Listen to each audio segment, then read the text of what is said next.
الوالد الله يرحمه ساب لكل واحد فينا 50,000 جنيه. هتعمل ايه بالفلوس دي؟ هعمل مشروع صغير يدخل لي دخل كل شهر. وانت في واحد بياخد فلوس يسفرك بره. انت بتتكلم على هجره غير شرعيه؟ للاسف يا اخي انت كده بتعرض حياتك لخطر وفعليا بترمي فلوسك في البحر. بقول لك هسافر واشتغل بره، انت فاهم يعني ايه؟ هنا في شغل وفي فرص للمشاريع الصغيره والله.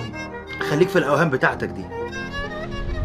انا عايز اسافر بره باي طريقه. هات 50,000 جنيه واركبك مركب توديك لغايه هناك في امان. انا كنت عاوز اجر عربيه اكل عندكم.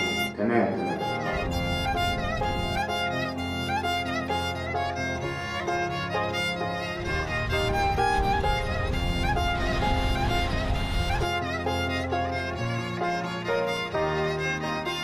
لو فكرت تشتغل بنسبة كبيرة هتنجح وتكبر، بس لو فكرت في الهجرة غير شرعية أو غير نظامية يبقى بنسبة كبيرة هتخاطر بحياتك وكل ممتلكاتك وهتكسر قلب كل حبايبك.